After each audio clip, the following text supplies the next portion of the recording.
Hi. So I want to talk about perception today. And to start off, for some background knowledge, when I was 10, I moved from London in Chingford to a rural village in the Philippines, and life was just completely different. My parents were honestly crazy at that time for doing that, but it was an experience to say the least, and everything was completely different. We had to collect water. We built a house. I can say we because I used to help to blooming scrape the wood off the bamboo, scrape the outside layer off the blooming bamboo. But yeah, we lived in a wooden house made of bamboo and like wooden planks on the floor, and I was completely immersed in a different way of living. Even by Filipino standards, this village was considered rural, completely rural. Life was so crazy, and I witnessed people with the least I've ever seen people have in my life. Hey, I didn't find it easy to make friends at first. I always found myself just sat at the sides watching and thinking. And with that setting in mind and understanding where these kinds of thoughts originated, I remember one day I was sitting off to the side like I usually did, and I was just watching everything around me, and I noticed two boys playing football. Now, they were probably about 7 or 8, around the age of my brother and sister. So 7 or 8, and their clothes were literally falling apart. Okay, they had holes in them, completely faded, way too big for them, probably passed down from their older brother or dad or something. And they had no shoes on, just playing in the dust, and the ball they were using was completely battered, no air in it, just wrapped in plastic bags and plastic shit. And they were having so much fun. They were literally having so much fun. I remember thinking, why do they seem so much happier than I feel right now? Bear in mind, I was 10. Okay, so I just felt that kind of kid problem. But I just remember feeling quite lonely, and I remember thinking, why do they seem so much happier than I feel right now? And it made me realize how we see the world can create completely different realities, even if our circumstances are ideal or not ideal. And that moment stayed with me because it made me start wondering about something I still think about now, and I still struggle with now to do with certain things, which is, does perception matter? And in this video, that is what I am going to be exploring, because two people can go through the same situations and have completely different experiences, either positive or negative, just depending on how they view it. And that to me is pretty crazy. That's something worth analyzing, because I feel it affects the quality of our life. Okay, and on a broader scale, we know that the way we perceive everything by default does have an effect on the overall quality of our life that goes beyond resources, like finances or education. And a quick example is just thinking about someone you know who's just a jolly person. Things that happen to them might seem like they would be inconvenient for other people, but they just get on with it and they are seemingly happier. And it's not because of better finances or better education or stuff like that. And yeah, I feel this topic is really worth exploring. So perception, according to the Oxford Dictionary, means the ability to means the ability to see, hear, or become aware of something through the senses, the way in which something is regarded, understood, or interpreted. I'm going to be talking about perception at this base level of how we interpret everything that goes on around us, and how I think that may affect our quality of life, just based on my observations and my own perceptions and experiences in the world. And by the end of this video, I hope to have shared my thoughts on, is it worth thinking about in general? Is it worth analyzing where we get certain perceptions from, and is it worth trying to change our own personal perceptions? And I also want to make it really clear, I'm not here to tell anyone what to do. I don't think I'm qualified at all as simply another human being on this earth to tell anyone how to think or feel. Okay? But I want to open the conversation up by sharing my current thoughts. I hope you can make your own judgments, and just a gentle reminder to not just listen to what anyone says. I would love to hear your thoughts and opinions if you feel compelled to do so. Yeah. So living in that village made me think about basic necessities like obviously food, water, shelter, and human connection, I guess, in terms of feeling belonging and valued, and how anything above that is just something man-made that didn't exist before. It made me question, does everything that we think matter? Sorry, wait, let me rephrase that. So does everything that we think matter? Matters? Does everything that we think matter only matter because we think it matters?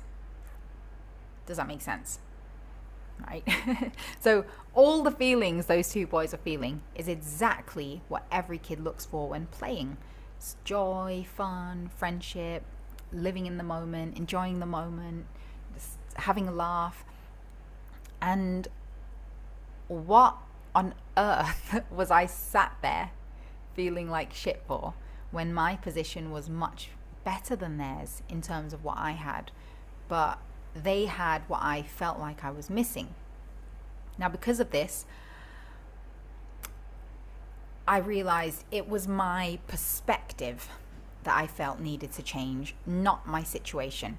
Observing their reality made me question the perception of my reality. And that's something that really stuck with me for a long time. Of course, those are just kid problems, but I feel the same concept honestly applies to situations in adult life. So we can choose for the most part about a lot of things what bothers us. Is there a point making a fuss or being bothered or being emotional about things that hold no real weight in the grand span of the universe? I don't really know. All right, after all, this is just another perspective. So this is a perspective that we could perhaps choose to take. It's another perspective. Everything is just a perspective. But I feel inclined to choose the perspective that doesn't restrict me in terms of feeling happiness and joy and feeling a healthy level of joy, just living generally. Yeah, and in a broader sense, in terms of perspective, in the same village, right? I noticed some adults who usually worked in the nearest town or a bit further in the city. This was in Mindanao in the Philippines, and the nearest town was Toril, Toril, which is close to the bigger city, which is Davao. And people who work down at the bottom of the mountain, as we would say, people who work there seemed less satisfied with life, even though they were known to have more money, which was weird to me. So it made me think, is that because of their perception of what they thought they needed but didn't have? So their exposure to things they didn't have, that they previously didn't even know they wanted, had an impact on their perception of what makes them happy, fulfilled, and even valuable in the world. Because to a city person at like a really well-paying, stable office job with a career and a beautiful house in a subdivision, that village person feels like shit, all because of their perspective. When, what do you think? Should the village person feel inferior because of their place in the world? It's a good question to ask ourselves, I think, especially as society progresses. And I feel it's harsh to say, but it's the truth, right? People who are from more privileged parts of society actively look down on people who are not, really openly. I'm talking like giving dirty looks out in places if they feel they aren't meant to be there, um, not talking to them, treating them differently. And this goes on to a greater or lesser extent in certain places. But if you think about where you live and in your culture, does this happen? Is this something that you notice? Is this something that you actively do yourself? These are all questions I've asked myself, and ultimately I feel that kind of mindset in society isn't really healthy, that kind of perspective. And I've actually experimented with this myself in various countries, in the Philippines, in Thailand, and in England.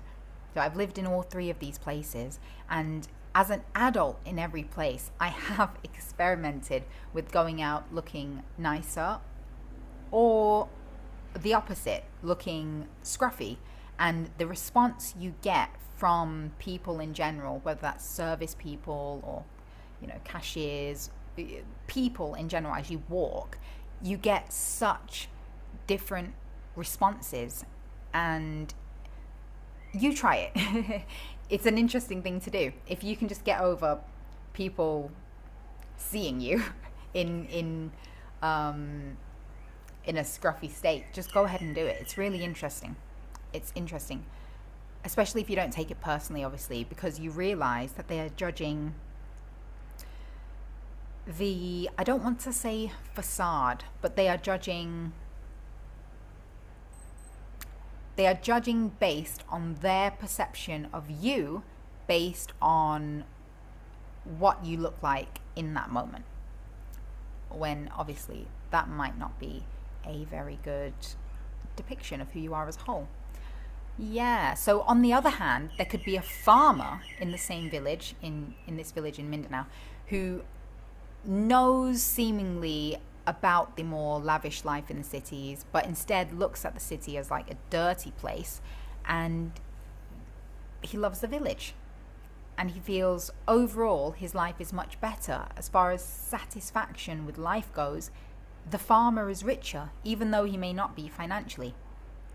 So, are you catching my drift here with perception and how it can create total different qualities of life and total different realities?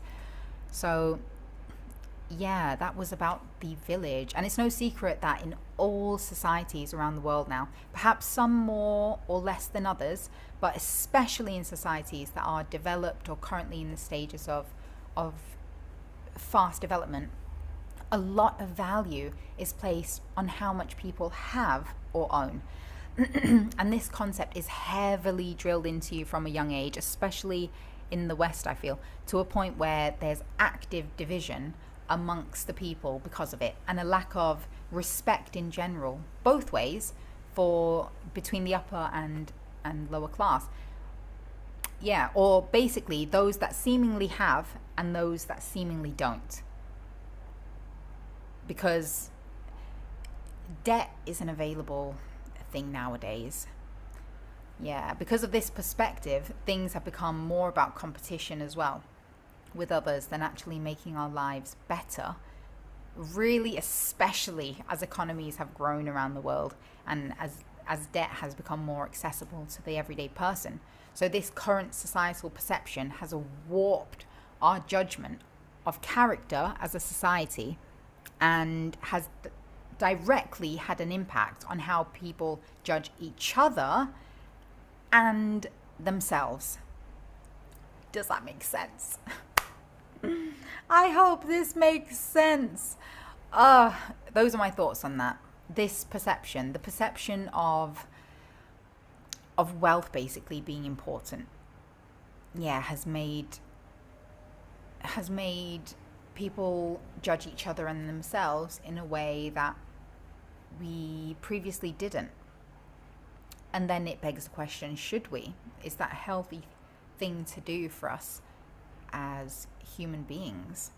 So basically, people are feeding their egos with things, the very nature of the perception that things give you more worth ties directly to our egos. So we're feeding our egos with things, with brain power, time, and money, all because of that perspective. And this is just one kind of perception that we have as a society, pretty much worldwide now because of the internet. Yeah, this default belief that we should judge someone based on what they look like in terms of stature and wealth indication, or their job, to judge them on their intelligence as well as their wealth. And that should determine how satisfied with life we feel as a society. That notion is absolutely absurd. That's really crazy. I hope I'm not the only one who thinks that. That is really crazy, right? I feel that is so crazy. Yeah, and seemingly the more we have, the more we want, the more we get, the more we dig that hole of perspective and perpetrate that in the universe around us, and again and again and again and again and again, and here we are. Yeah. So in my eyes, that perception isn't healthy and doesn't align with what I feel is right as a person. And I really want to make it clear, I don't want to try and talk from some kind of moral high ground. I'm simply trying to make sense of living on this earth as a human being. And what we feel is right is also just a perception of reality. So how do we even know what is right? That brings us the question, where do our perceptions even come from? Where did the idea of being even right or wrong come from in our minds? I feel if we take the time to trace back where our perceptions come from, we can first of all figure out why we have them and operate and operate by them, which is insightful and helps you to feel more grounded in knowing who you are. Yeah, but if we know why we have them, then we can basically understand ourselves much better, I feel. And I've thought deep and hard about this across different perceptions I've noticed I have by trying to stop myself mid-thoughts when I feel like dissatisfied or just generally not happy with the way I think about something, or if it bothers me or something like that. And I've come to the realization that it's usually rooted in one of these three things for me. The first is childhood, which we cannot choose. It's mostly just subconscious conditioning. It's what we grow up around and spend time around a lot, things we hear consistently, and what's made important, especially by people we love, admire, or respect. So let's say, for example, you hear your mom say, "Oh, they have a nice car. They must have a lot of money." Just for example, in this section. Now, the second way that we gain perceptions, I feel, is through societal and cultural conditioning. And this happens whether we're conscious or not in the early years, but we can be more conscious as we get more aware, as we get older, basically, as we become more aware of what we're consuming. And these can be positive or negative feelings towards certain things or activities, certain ways of dressing, perhaps. This also accounts for categorization of character or style, like groups and labels on things. What's shown consistently in public places, media, ideologies we can't avoid easily in certain cultures, things you encounter just living in the world, basically. Whatever society shows you as you go about in the world, which can extend to being part of certain groups on the internet that circulate certain beliefs, even TV shows or movies that we can't avoid, stuff like that. So continuing on the example of the car thing, in this section, you see TV shows and movies that certain cars are always associated with wealth. So you've got the childhood conditioning of your mom saying, "Oh, they have a nice car, they must have a lot of money." We've got societal and cultural conditioning of seeing certain cars or nice cars associated with wealth. And the third thing I feel influences our perceptions is what we choose to consume ourselves when we are fully conscious of what we are consuming, whether that's books, TV, movies, social media, anything, even talking to certain people. I feel I feel for me it definitely has an impact on my psyche, on my perception of things. If you hear something so much, your brain will want to make that thing true if you don't actively fight against that. So going with the example, social media reinforces the car thing, that a certain kind of car equals wealth, when in actual reality, a lot of people who own luxury cars don't even have a passion for cars and only got it to feed the perception that they will be more valuable in society.